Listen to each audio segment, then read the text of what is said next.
Follow the money. That's what I always say. You always follow the money. Yeah. This is Follow the Money with Mitch Moss and Pauly Howard on VSiN. Welcome in. Follow the Money is brought to you by Profit X, and right now you can compete to become the King of March and win free trips up to $10,000. Download the Profit X app and use the code VSiNMM. Heavy college basketball throughout the entire show today, as you can imagine, and that's how we begin the hour, by going out to the Progressive guest line. I think our next guest is the best at what he does. It's Fran Fraschilla, dynamite on college basketball coverage throughout the entire year. Fran, it's great to talk to you. Thanks so much for the time today. How are you? Oh, it's always great to be with you guys. So last year was the second time ever in the history of the tournament that we had 4 number 1 seeds make the Final Four. I've been having that feeling all over again for many weeks. Do you kind of sense a chalky tournament again? If not, where do you think the dogs are going to be barking from? Well, chalky from the top for sure. Like I think the Florida, the Florida-Houston matchup potentially 1 versus 2 in Houston could be problematic for Florida. That makes sense. Arizona, I've seen all year. I think they've got a great chance to get all the way to the. They've got a great road, if you will. San Diego and San Jose. I love that team. I think they might be the best team in the country right now, going into the tournament. And then, the East bracket, we've talked about how heavy it is with 6 Final Four coaches going to are in that bracket. So I worry about Duke. No Caleb Foster. We'll find out. I guess Gamba's going to be back. But Duke would be a 1 seed that would scare me a little bit because of the experience of all of the coaches in that bracket in this tournament. And, guys, it's interesting. The best of the best, the Izzos, the Patinos, the Selfs, the guys like that, they understand that it's not a 6-game tournament.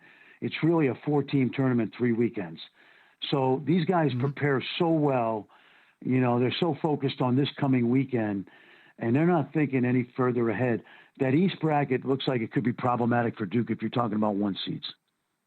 Interesting. Okay, very good. You were excellent as a coach, and especially at Manhattan when you won a game. I was shocked how many current coaches spoke up and said Miami of Ohio shouldn't have been in the tournament. I couldn't believe, because how hard it is to win. Ask Navy, ask Yale. I can't believe coaches were anti a team that didn't lose a game in the regular season. How do you feel about that?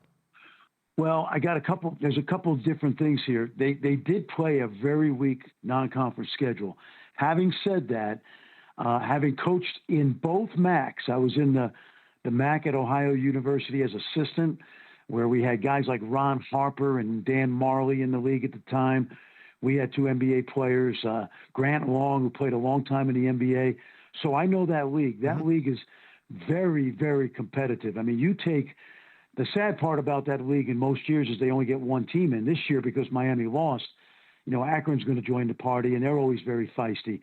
When my team in 1995 went to the NCAA tournament as a 13 seed, you guys may or may not remember, but we got in as an at-large at 25-4 because the committee felt we lost in our conference championship in double overtime. Okay. We had beaten St. Peter's easily in both of the regular season games, and they played great. We played well. They played great.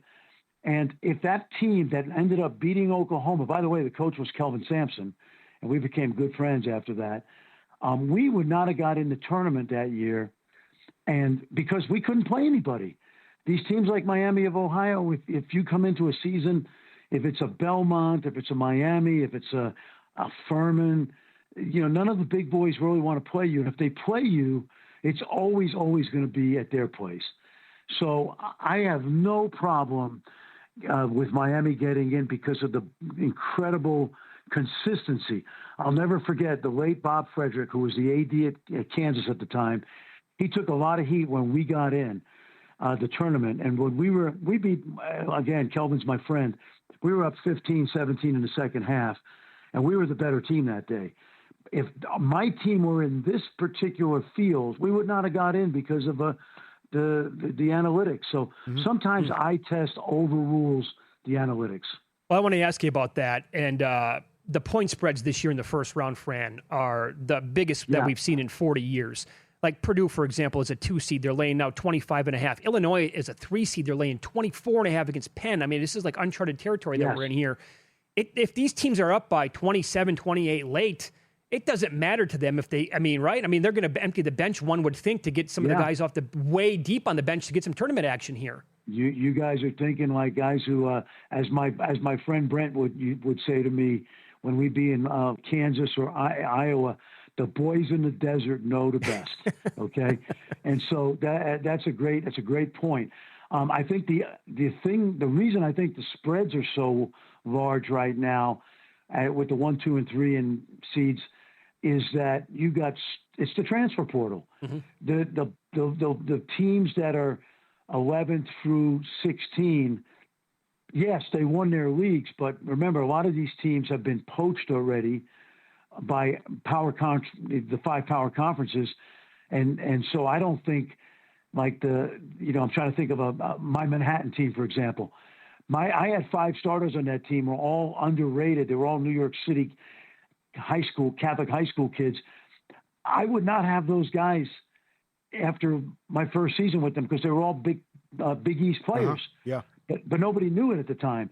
So what you're seeing, I think, at the bottom of the brackets is a lot of the teams. Yes, they won their leagues, but they're not powerful enough, to be like a 4-13 upset or a 3-14, which is common. 12-5s obviously are very common, but 13 through 16, I don't think they're as strong as the 13 through 16s in the past because of the poaching of the best players on those teams year in and year out.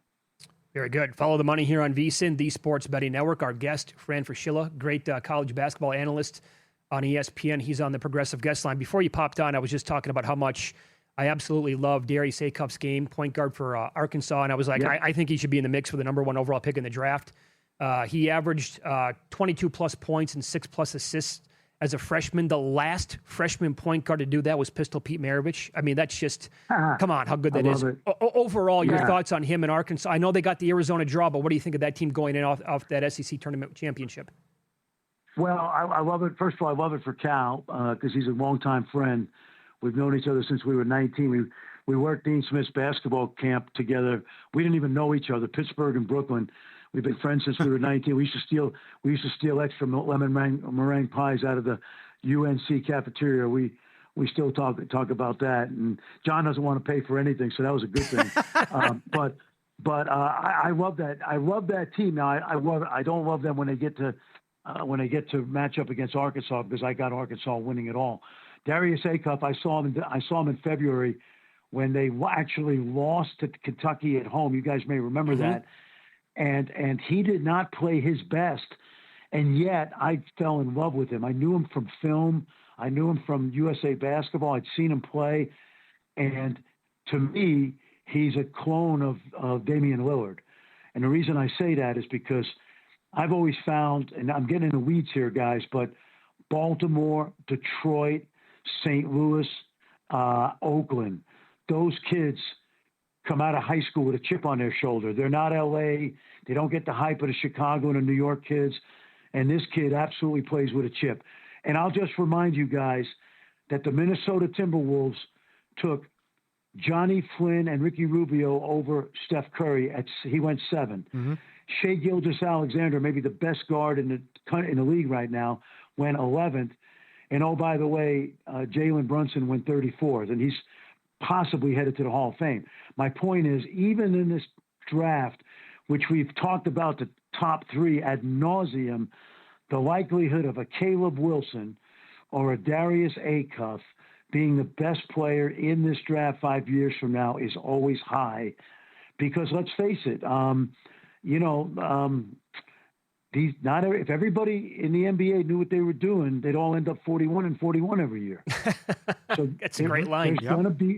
There's going to be mistakes. And if you tell me, I'll tell you this right now, I don't think the top 3 is going to stay the top 3 when it's all said and done. Mm-hmm. And I wouldn't be surprised if Peterson drops to 4 or 5. Now, that's sacrilegious to say. I've seen him a lot. I think the Bonsa is rock solid there in the top 2. Mm-hmm. Boozer, absolutely. And I don't care about his athletic. The last guy I saw this on Athletic was named Jokic, okay? Yeah. So don't give me the athleticism stuff. But I'm with you, Pauly. I love Darius Acuff. Yeah. And then for the record, you said that you have Arizona winning the whole thing, yeah? I haven't done my bracket yet, but I can only tell you that based on what I've seen of the 4 seeds and then the 2-line, 3-line, I've been around Arizona all season long. They lost 2 games in 1 week in February. They lost at Kansas in a desperation game for Kansas, and then shockingly lost at home to a very good Texas Tech team, which now is very shorthanded without JT Toppin. But I saw them beat Houston at Houston without Koa Pete and out without the Aristode. I think this is as complete a team as you'll find in the tournament. They're really missing nothing. They're really missing nothing, guys. Coaching, depth, size inside, shooting. And by the way, as good a two-way point guard, he's not Darius Acuff, but as good a two-way veteran point guard as you'll find in Jaden Bradley. Yeah, Fran, great stuff, man. Love talking to you so much. Thanks so much for the time. Enjoy the tournament, okay? Always enjoy catching up with you guys. Thank you. Great job. Great point about being at Manhattan as well. Were you surprised by that? Several current and former coaches. That bothers me. Yeah. Like, you know how hard it is to win games. Yep. And he's right about scheduling, too, how difficult that is. Let's follow the money on VSiN, the Sports Betting Network. Up next, we'll get into the betting guide coming up later on today. And some bracket advice. Hint, don't get too cute.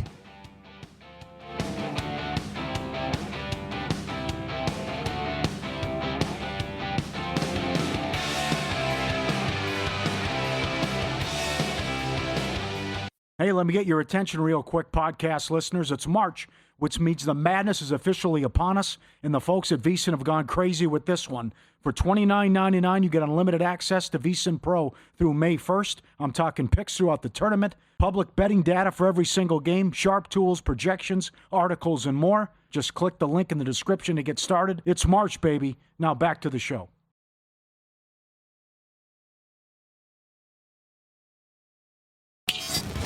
This is Follow the Money on VSiN. Funny, we were just talking to Fran Fraschilla, brought up Darius Acuff, and Minnesota Mike sent over an email, ftm@vsin.com. Acuff averaged 22.6 points, 6.5 assists. The last freshman point guard to go over this again, to average those numbers, Pistol Pete. And as Minnesota Mike said, think of all the immortals between the two who didn't. He absolutely should be the number 1 overall pick. And that was Fran knows too, but to think that Peterson could drop that much, that's wild. How about that for a comment? That's big time. Well, what did you say off the air about Peterson? Who else was saying that he's... Jeff Goodman's talking to all these NBA guys, and it said it's a blowout that the Bance is going to go ahead of him. So they have that too. But okay. I haven't heard that's the strongest comment I've heard so far. He could fall to 4 or 5 though. That's big. Yeah. By the way, this is why you don't want to get, one of the reasons why you don't want to get too cute with your brackets, picking them. Since 2004, 2005, 14 seeds overall have 10 total wins. 15 seeds have 7, 16 seeds have 2. And this is the difficult part when you want to get cute and pick like a 13, a 12, and 11 to go on a run. Mm-hmm. What if you're on the wrong team? Then you're talking about your bracket goes up in smoke almost immediately. Or if you pick like multiple double-digit seeds to go on either, they win one game or they make the Sweet 16. Well, if you lose and another 12 or 13 seed does it and somebody's on them, you're automatically behind the 8 ball. So I'd rather just pick more chalk than anything else. And that's kind of what I did with the one bracket that I filled out last night.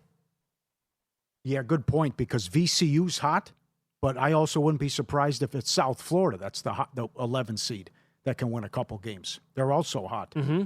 So you feel, you could do a ton of damage if you do pick the wrong 11. And then remorse if it turns out to be the wrong one and not the 11 that you grabbed. But I'd see 11s that could do some damage, but that's what we're really talking to about your don't get cute comment about a lot of huge point spreads then. And then these truly will be big-time upsets because you're talking about. Oh, yeah. To think that all 12 seeds are at least a 9-point dog, and that hasn't happened since '86. And Will Hill and Caesars came out with the props already. A 14 is 4-1 to win a game. A 12, you got to lay $1.60 with the yes. A 15.71, a 13 to win a game is plus money. A lot of times those are points, short point spreads. Right. But here, these are just, rest assured someone's going to be, for the bridge jumpers, you're going to be a big one because these are 14, 15, 16-point spreads with a lot of these. Actually, and a lot higher once you're getting in the 14 range. Yeah. Luke, can you do us a favor? Can you see what a money line parlay would pay on all 5 seeds winning? Because the 12 seed not to win a game is plus 130. And they're all huge dogs like you just talked about. Is this the year? You see the no as low as 130? That's what this was on the rundown right here. No plus 130? Is that right? Okay, 12. Yes, correct. I was looking at the wrong one. Yeah. Well, that screams like that. I mean, we'll compare with the money line parlay, but plus 130 when every 5 seeds at least 9 points? Yeah. He just did it. Plus 113 at DK. Okay. So the plus 130 there. Boy, the difference here, huh? Is this going to be the same thing every year now moving forward because of the NIL? Yeah, Fran made a good point.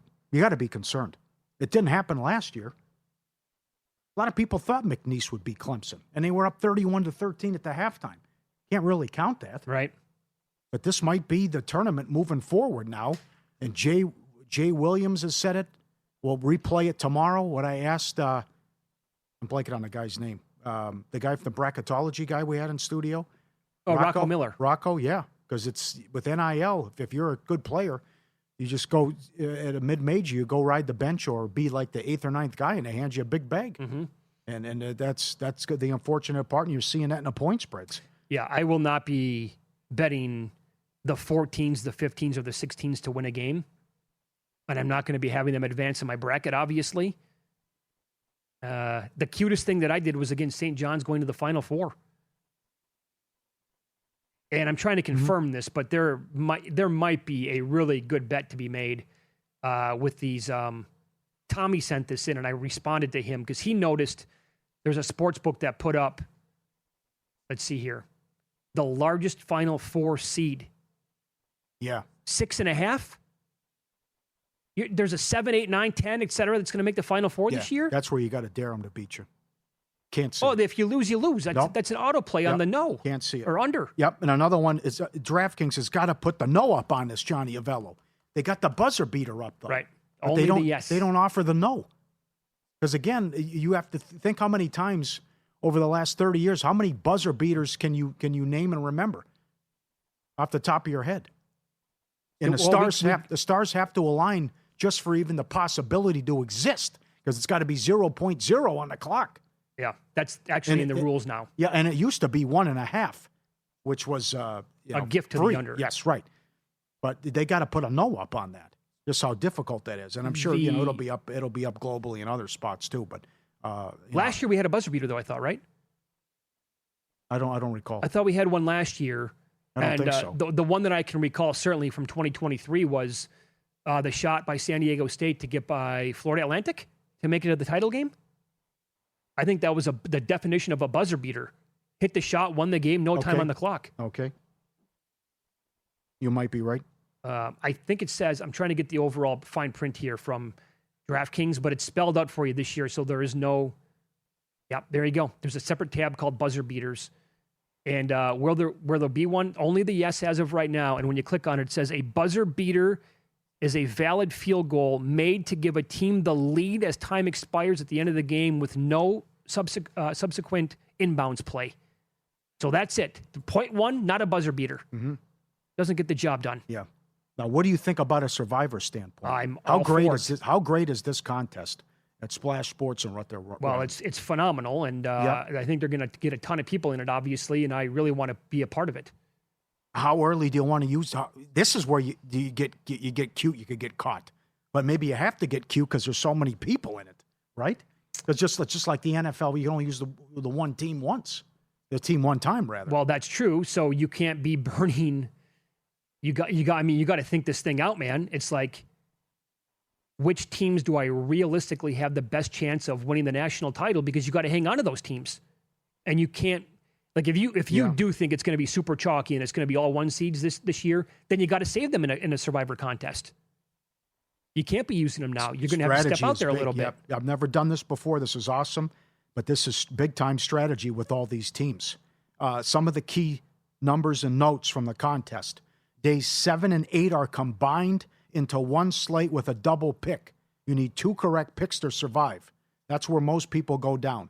If you miss a pick, Auto Picks will assign you a team based on your chosen strategy. You won't get auto-eliminated for forgetting.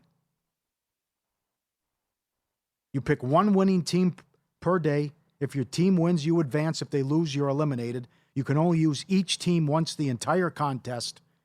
And when you use a team, when you use them matters as much as as who you pick. Sure. So outlast everyone else and in your share for over $1 million. If multiple entries survive, the prize splits evenly. Key notes there. Big. So Splash Sports is offering the $1 million guaranteed in contest prizes in the high-stakes Survivor contest. 1,000 to enter, 1 million on the line, 1 pick per day. Can't use the same team twice. Outlast everyone else, and you're in your share of $1 million.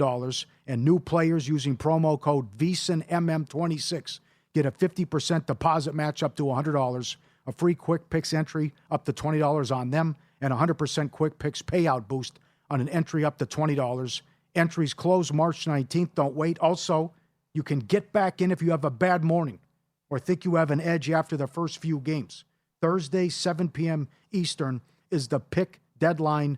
Promo code VSINMM26, VSINMM26, splashsports.com/VSIN, splashsports.com/VSIN, code VSINMM26. Got to be 21. So this is where I'll tie it into a football contest, and that is I like having a partner when it comes to Survivor, because I want to talk about stuff that I could be missing, and then vice versa. And then what is the overall strategy with how you want to break down and use those teams, and then mapping the whole thing out. And I think, okay, the ceiling on this team is to make the Sweet 16. So when do we use them there? We don't want to save them for too long. You want to hang on to the ones if that's what you think. If you think there's a week 1 or a week 2, then that obviously is going to come into play as well. But this, like, the football strategy dominates my days and my weeks in October, November. This will be the same thing for March Madness, and one of the things that you really have to concentrate on more than anything else. It's a great contest. Awesome. Dalen Cuff on the program coming up next. 2 teams were going to be sleepers according to everybody. Now they might meet in the second round.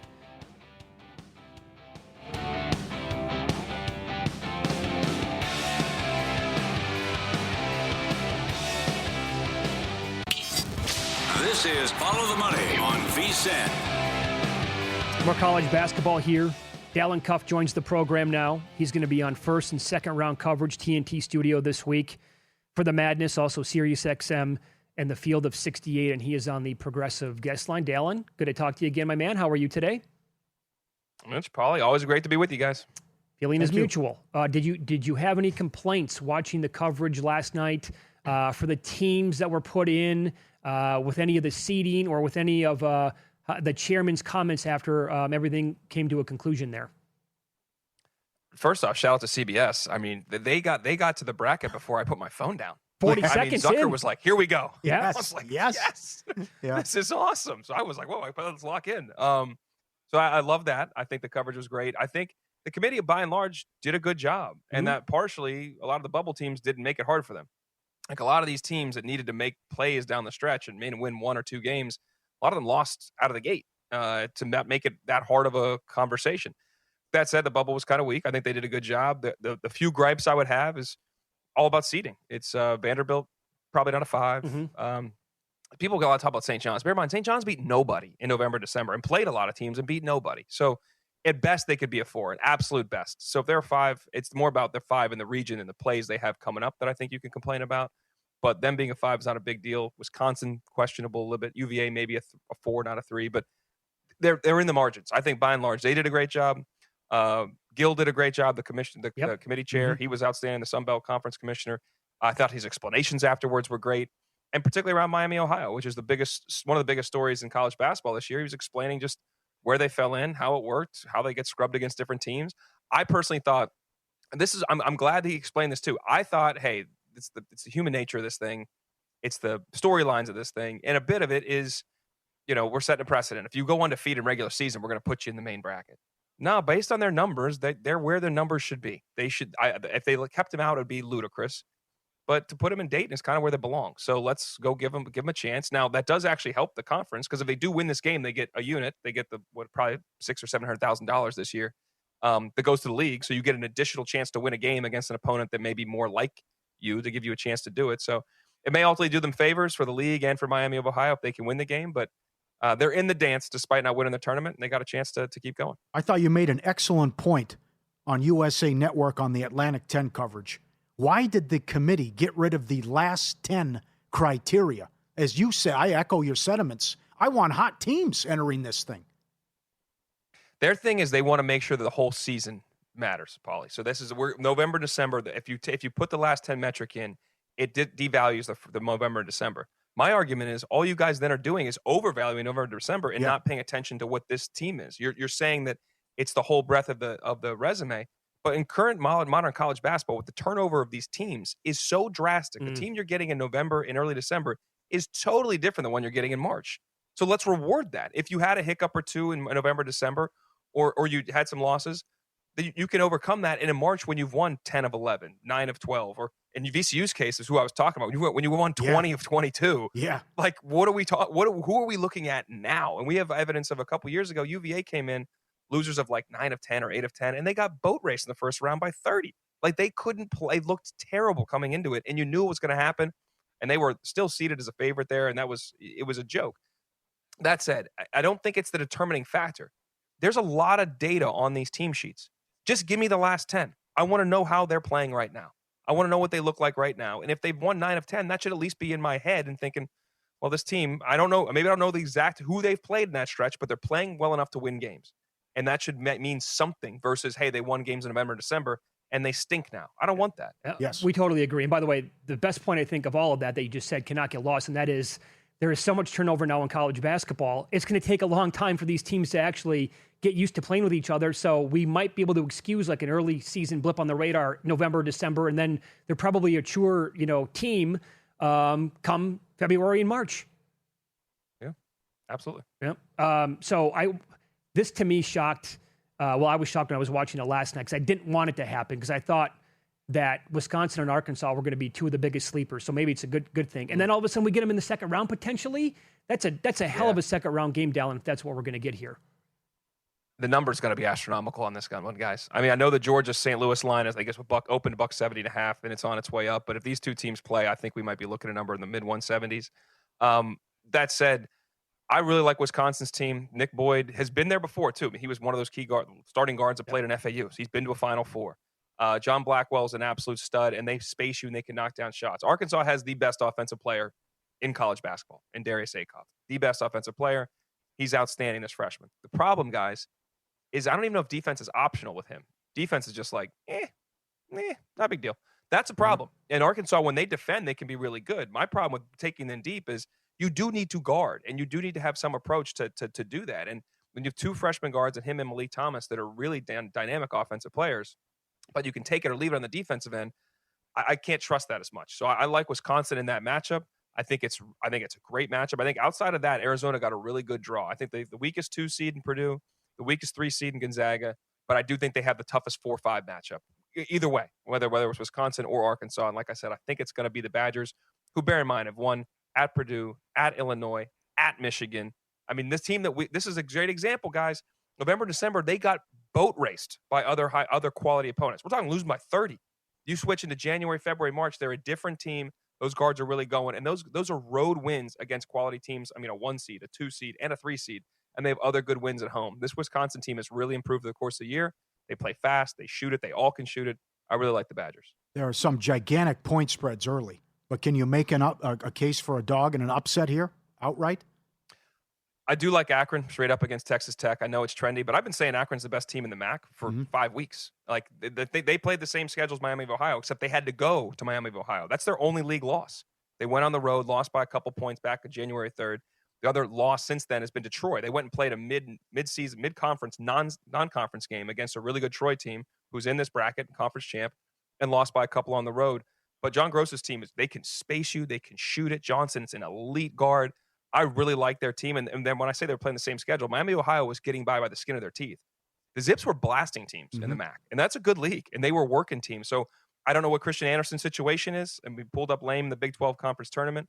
He's huge for what they do. We know Texas Tech can shoot it. Their bigs are good, but not great. Of course, you're playing without Toppin. And I don't think their size advantage will be as stark. They're just not as deep. Watts present some problems matchup-wise, but I like the Zips here. I think they can win this thing in a 12-5 game. The other game that I think is really interesting, I don't think they're going to win it, but I love the number, is Hofstra plus 13.5. Oh, I liked it last night.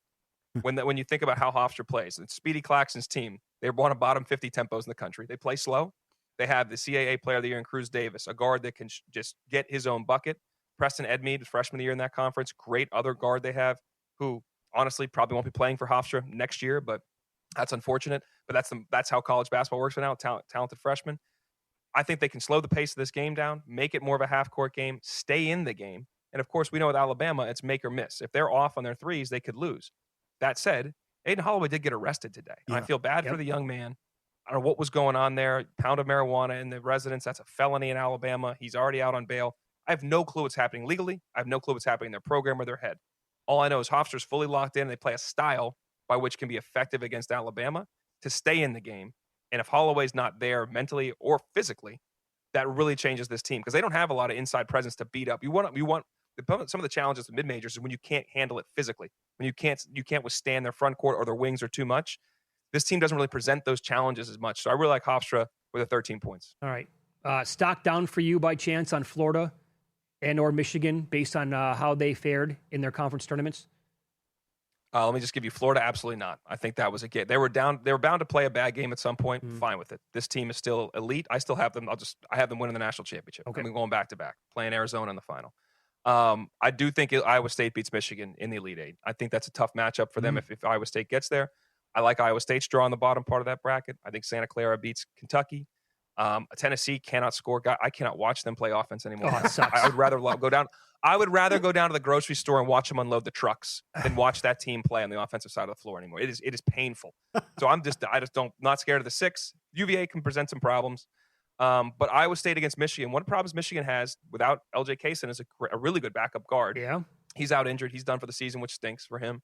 Elliot Kendo can struggle with some size and some length at times. He gets sped up. We saw it a little bit this week too. He struggled. Iowa State's what they're going to do. They're going to get at you. They're going to blast ball screens. Going to keep it on one side. Michigan's bought 14th out of the 18 teams in the Big Ten and turnover rate, offensive turnover rate, about 17% of their possessions. Bottom half of the country in that overall on the whole season.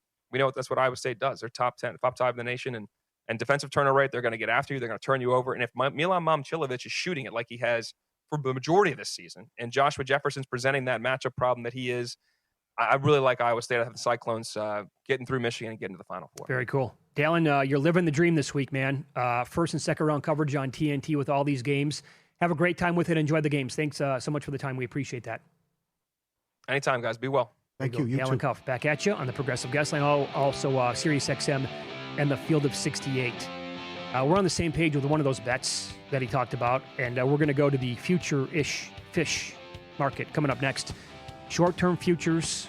We're on ahead of the tournament coming up on Follow the Money. It's VSiN, the Sports Betting Network.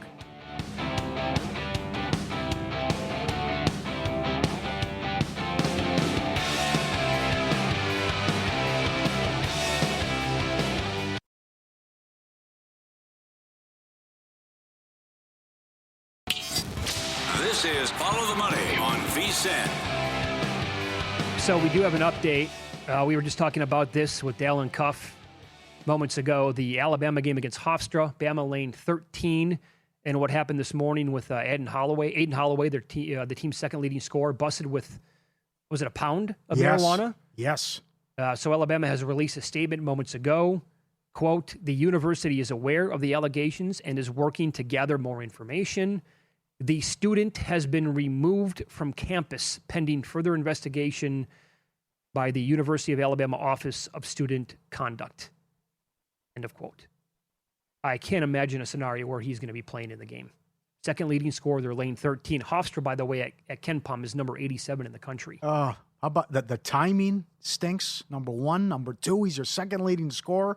Number 3, Luke had a great line. Who tipped him off to search the place? Probably a Hofstra guy, Hofstra alum. Oh, hey, this guy's up to no good. Check his place out. He'll find the good stuff. That is right.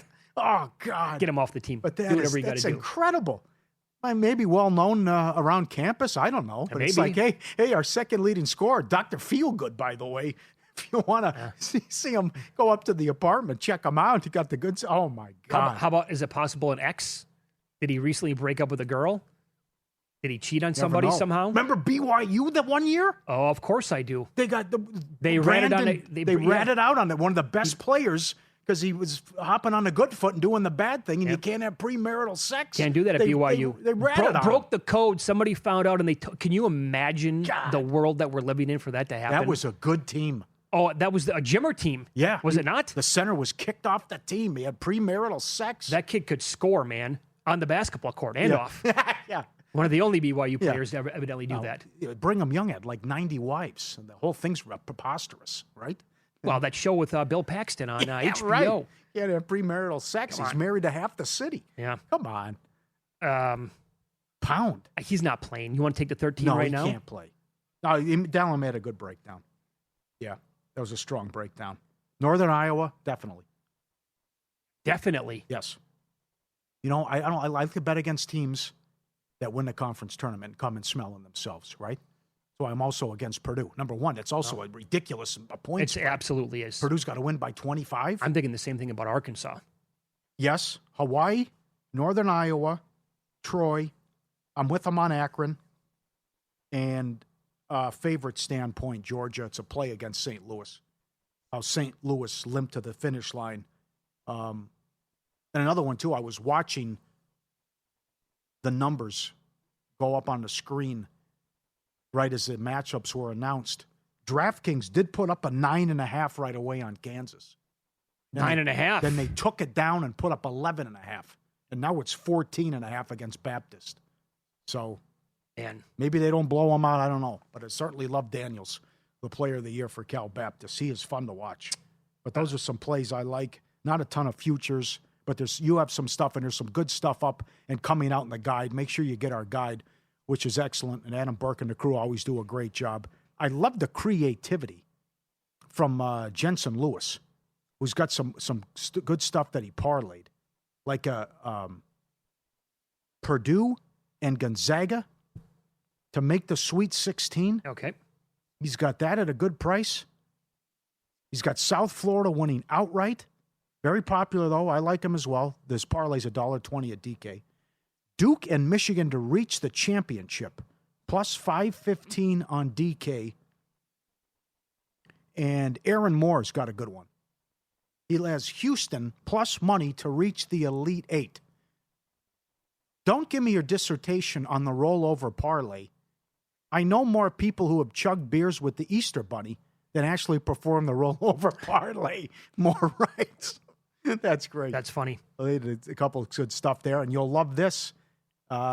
He added, is this him or you? He added Cuff to be the number 1 pick.